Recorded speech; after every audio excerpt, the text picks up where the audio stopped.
Imagine stepping into a world frozen in time for over 3,000 years. Join us as we delve into the mysteries of Tutankhamun, the boy king whose tomb, filled with golden treasures and ancient secrets, has captivated the world since its discovery. From the moment Howard Carter first peered into the darkness and uttered the famous words, "Wonderful things," to the latest technological advancements revealing new clues about his life and death, this video will take you on an unforgettable journey through ancient Egypt. Welcome to Tutankhamun and the Golden Age of the Pharaohs. Over 3,000 years ago, ancient Egypt, one of the most powerful empires of all time. During its 18th dynasty, a young boy, just 9 years old, ascended the throne. His name was Tutankhamun. King Tutankhamun ruled Egypt for just 10 years, until his mysterious death at age 19.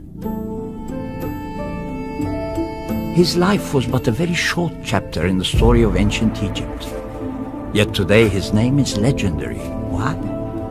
Because his tomb, alone among the royal burial places, lay undiscovered for over 3,000 years.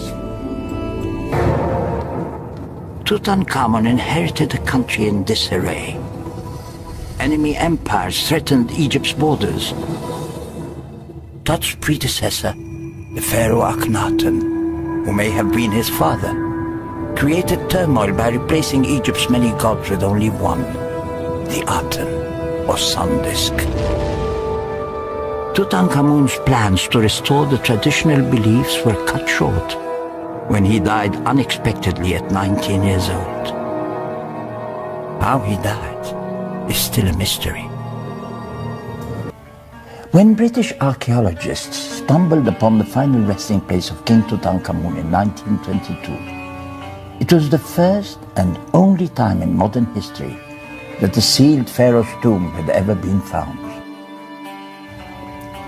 The treasures uncovered in the tomb's 4 chambers captivated the world. One room almost appeared like a wall of solid gold. There were games for the king to play, and things to help him in the afterlife, including ostrich feather fans to keep him cool. And one even shows the hunt the king led to secure the ostriches. Every item in the tomb displayed the skills of master craftsmen, refining their art to sublime levels, the better to serve their king on his journey into the afterlife. King Tutankhamun ruled Egypt for just 10 years, until his mysterious death at age 19. Yet today his name is legendary. Why? Because his tomb, alone among the royal burial places, lay undiscovered for over 3,000 years. In 1922, when it was reopened, many of its amazing treasures were found intact. This large wooden shield from Tutankhamun's tomb was probably used on ceremonial occasions, since its delicate open-work decoration would offer no protection in battle. Here, Tutankhamun appears as a sphinx, wearing the double crown of Upper and Lower Egypt. Below the creature's paws, Nubian captives struggle, symbolizing Egypt's domination over that land.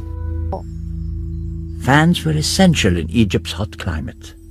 Fan-bearers would have accompanied Tutankhamun wherever he went, and the post of chief fan-bearer was a prime one at court, partly because he always stood close to the king. This fan, found in Tutankhamun's tomb, once had luxuriant brown and white ostrich feathers all around its arched top.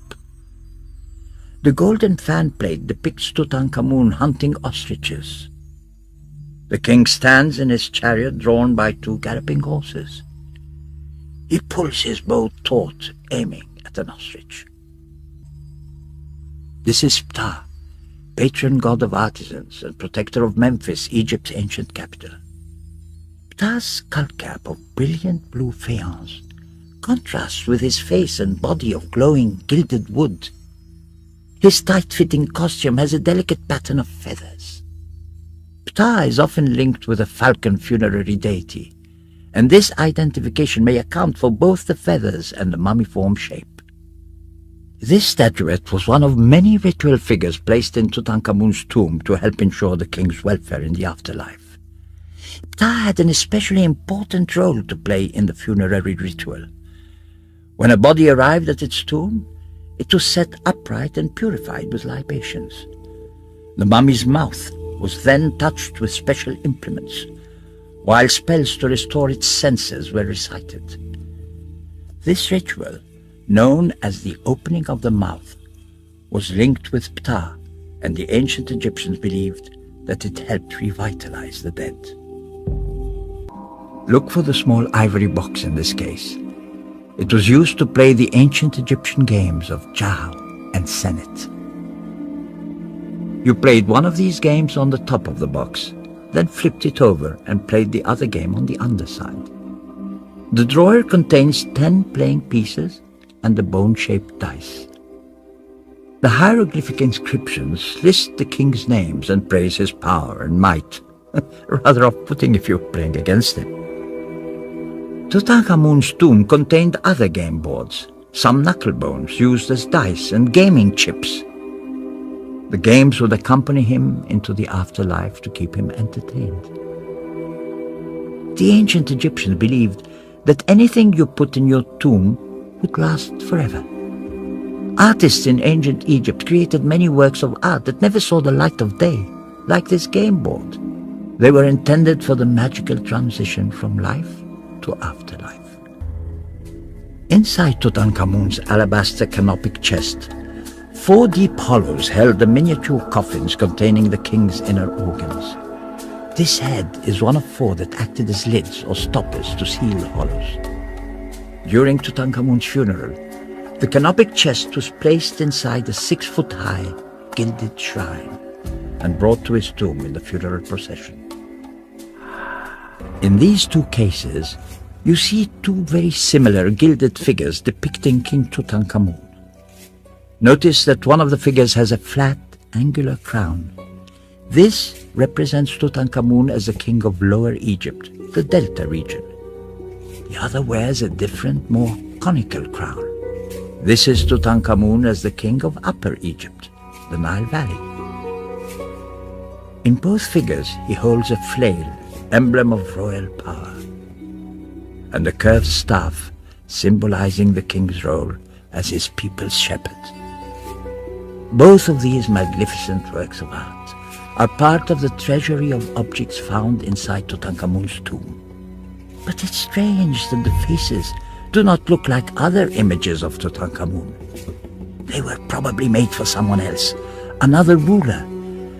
Tutankhamun died suddenly at the age of 19, and his court was no doubt unprepared for his burial. His tomb itself is small, and was probably never intended for a king. But it had to make do, and the various objects placed within the tomb had to be hastily assembled to ensure his well-being in the afterlife. Look closely at the larger of the 2 masks in this case. At first, we might imagine this gold-leafed mask was simply a decorative item. But in fact, it is a miniature funerary mask made to cover the head of a 5-month-old fetus. The golden mask lay in one of 2 fetus coffins found in Tutankhamun's tomb. Both fetuses were female and were probably the offspring of Tutankhamun and his wife, Ankhesenamun. Tutankhamun married Ankhesenamun around the time he became king, when he was just 9 years old. Ankhesenamun was a little older. Like all Egyptian royal marriages, it was no doubt carefully arranged for political and dynastic reasons. Nevertheless, images of the royal couple seem to show a close and loving bond. The shrine's exterior is decorated with scenes depicting Ankhesenamun as a perfect wife and queen to Tutankhamun. She pays homage to her husband, hands him flowers and religious artifacts, participates in ritualized activities, and accompanies him hunting in the marches. In the treasury of Tutankhamun's tomb lay this chest containing earrings, amulets, and pectorals and 2 pairs of the royal crook and flail that he would need for adornment in the afterlife. Every aspect of the chest celebrates Tutankhamun as king. For a start, it's made in the shape of a cartouche. This is an oval form with a short bar at its base, which often surrounded the king's name in inscriptions. The shape of the cartouche symbolized the sun's everlasting path around the world. The ancient Egyptians believed that their pharaohs reigned over all the earth, not just Egypt. The chest's lid is filled with oversized hieroglyphs against a gold leaf background. They spell out Tutankhamun, ruler of Upper Egyptian Heliopolis. Tutankhamun's name is made of 3 parts. Tut, meaning image, Ankh, meaning living, and Amun, the name of the chief deity. So together the name means image of the living God. 150 superb pieces of jewelry, amulets and other precious objects were carefully placed into the mummy wrappings that surrounded Tutankhamun's body.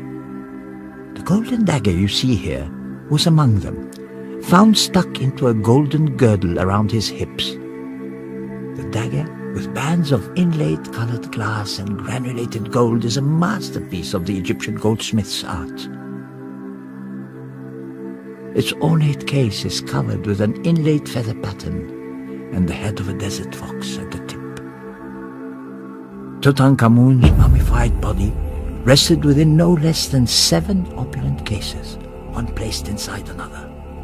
The outermost layer, a gilded and inlaid wooden shrine, measured over 16 feet long and 9 feet high. Inside it were 3 more shrines, then a sarcophagus carved of golden-colored quartzite. Next came 3 mummy-shaped coffins, and then, finally, the mummy itself, its face covered by a mask of solid gold.